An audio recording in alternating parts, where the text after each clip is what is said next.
Hello, my name is Russell Poynton. I'm an analyst at Edison Investment Research. Today, I'd like to introduce Mark Bartlett, who's the CEO of Strix. Mark has been at the company since 2006. First question is, could you please provide a brief introduction to the history and development of Strix, including a description of the three business units? Yes, certainly. So prior to listing, actually Strix is quite a little known company. Our products are used by 7 in 10 households in the UK, and they're actually switched on and off more than 1.1 billion times a day globally, protecting consumers. It also has a 54% global share, so you're not bad for an unknown company. The roots of the technology go right back to the early 1950s, founded by Eric Taylor, who set up a company called Castletown Thermostats over on the Isle of Man here. In the early 1980s, John Taylor, his son, left the family business and set up effectively Strix in competition with the family and vowed to dominate the kettle market. And today, with the 54% share, nearly 4 times larger than our nearest competitor, I think he did a pretty good job, to be honest. Strix sold to private equity around 2005, who held the company for around 11 years. And in 2017, Strix listed on AIM, a really significant and a very positive step change for the company. The business is effectively made up of 3 main categories. Kettles is the largest at 90% of the revenues. And then the other 10% is made up of two different categories, one called the appliance category and one water filtration categories. We listed in 17 very much as a yield-based company, given our strong cash flow and our profitability, but today are being seen to have good growth potential and certainly a very strong focus on the ESG megatrends, with a range of products from everything from reducing single-use plastics, saving energy, providing pure and safe drinking water, as well as other health and wellness applications. What are the structural growth drivers of the 3 markets in which Strix operates? If I look at each one of those individually, starting with the kettles first of all, kettles is a really resilient market and has a volume growth of around about 6 to 7% CAGR, and it's been like that for decades. So in the kettle division, the products that we actually make are these thermostatic controls. So effectively, it is a very simple mechanical switch in concept, but in reality, the tolerances are very high, and there's around 1,000 critical dimensions for each one of these controls. These will effectively switch off your kettle, for instance, when it boils, or if you don't put water inside the kettle, and avoid any dangerous situations occurring with that appliance.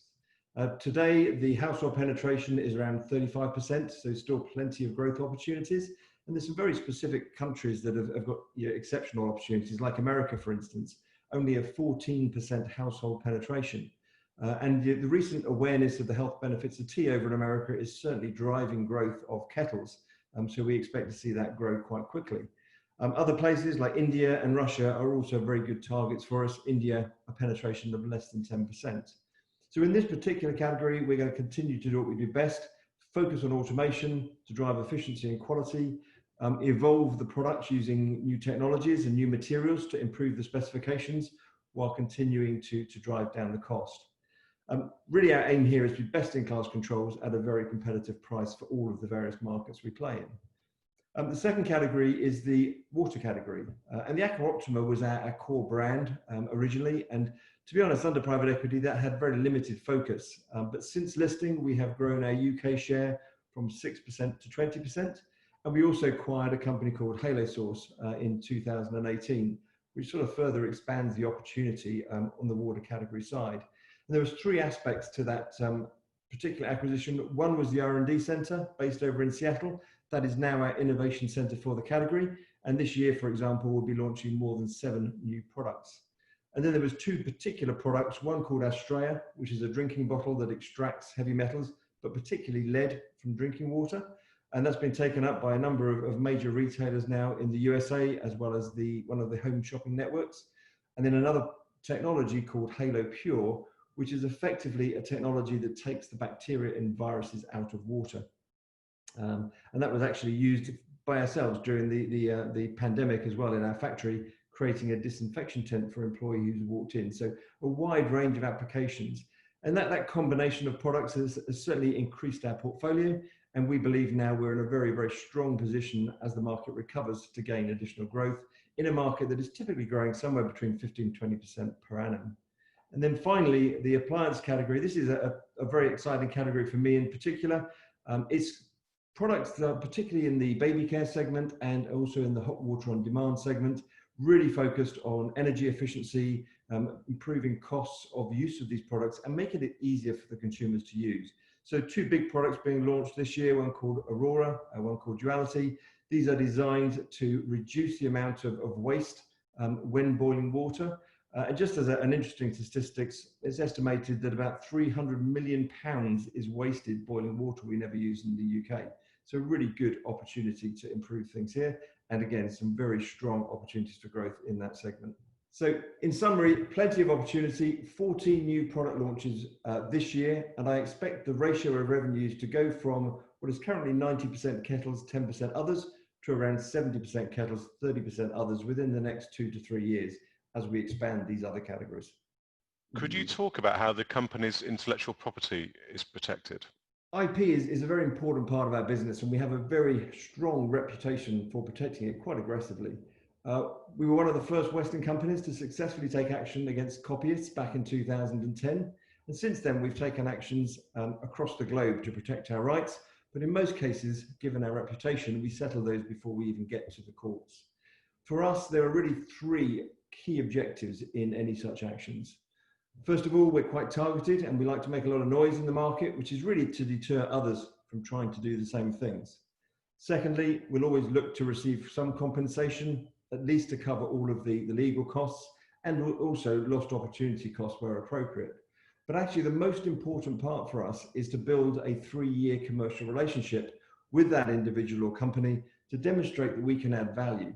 Some of those individuals that we've taken action against have actually become our best customers, and that's certainly the best result that we can get. But in truth, whilst IP is very important in the first 3 to 5 years of a product's life as it gets established, actually safety is even more important for us. So every year we purchase around 100 kettles and we test them in our laboratory. When they fail, as many of them do, we'll then go to the relevant brands or to local authorities and show them why those products fail and try to convince them that those products are unsafe. There are still some very unsafe products out there in the market. And last year, for example, there were 4 what they call RAPEX calls. These are alerts across Europe. And these were for products that were considered a fire or an electrocution risk. So some quite fundamental issues in some of these copyist type products. Could you talk about the company's key competitors and how Strix may gain market share? Actually, our competition is actually also quite unique. Within the kettle business, there's actually only 2 what we would call genuine control suppliers, and that is Strix and in fact the original company going back to that 1950s. All of the rest are effectively copyists based out in China. We do have a fairly unique position with the market, and we offer a range of services across the value chain which help us to gain further share. So whilst we are a component supplier and we make our money by selling those components, actually we provide a lot of other supports almost as a consultant within the industry. For example, we support OEMs in their quality. We designed the finished products, doing industrial designs of kettles for OEMs and for brands. We'll help project manage new developments for brands in the OEMs. We also conduct a type of MOT test for any new kettles to make sure they're safe and that they're fit for sale. In many cases, we will even sell the OEM's kettle on their behalf by taking that product, assuming it's Strix fitted, of course, to more than 450 brands and retailers around the world where we have some very strong relationships. And given we have more than 50% share of the market, if an OEM is going to invest in tooling, then working with Strix can provide them the highest volume opportunity. So it obviously makes sense. Going forward, there are really strong growth opportunities and share opportunities in places like America, Russia, India, China, to name just a few. So still plenty of opportunities for growth to go after. Could you talk about Strix's internal and external investment requirements? The business model for Strix is very efficient, and typically our capex costs are around 7 to 8% of sales, with roughly 3% of that being maintenance capex, and the remainder being used for automation and efficiency improvements to support our long-term growth. This year is a little bit different as we are in the process of building a new factory over in China that will provide us twice the capacity of our existing sites over there, and this will be fully operational in August 2021. I mean, as far as M&A is concerned, we continue to seek appropriate acquisitions, and we've been very clear that these will be based in areas of our core competency, particularly in the small domestic appliance market or in the water filtration segments. With that said, given our market share and our profitability, it's quite hard to find suitable companies that will really fit our business model, and that will be accretive. But they are out there, and we are continuing to look. In terms of funding, we would fund any acquisition primarily from our own free cash and our existing facility, which is extremely flexible, and would certainly not want to elevate our debt significantly. So we'd really be looking for companies maybe up to a value of around 30 to 40 million pounds at this time. My next question is, could you talk about the company's financial position and the potential dividend policy? Strix has sometimes been referred to as a hidden gem, and I really do believe it is a unique company. We have very low debtor days. We have 60% of our payments are set to cash in advance and 30% letter of credit at site, which even in our own industry is actually quite unique. We have no bad debt exposure, particularly given that cash in advance status, and clearly that's a very important feature in the current economic climate. We're also very well naturally hedged, with 60% of our receipts actually being in sterling.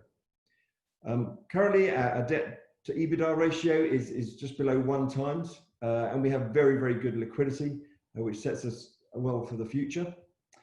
And as can be seen from our numbers, we are highly profitable, and we have set out a very, very positive, we believe at least, dividend policy, which is a progressive dividend from a base of 7.7 pence and linked to underlying earnings going forward. We have, following all of the disruption of the pandemic, a very healthy order book for Q3, and we have certainly seen a strong bounce back in the last month and going forward in the next 2 months within the market. And we've already now projected full year profit to be flat with prior year, assuming obviously that there's no further significant lockdown restrictions, despite all of the issues that happened during sort of the first half of the year. The company itself is very resilient, which was demonstrated by the dividend payment made in May, in line with our policy and despite all of those uncertainties around the world.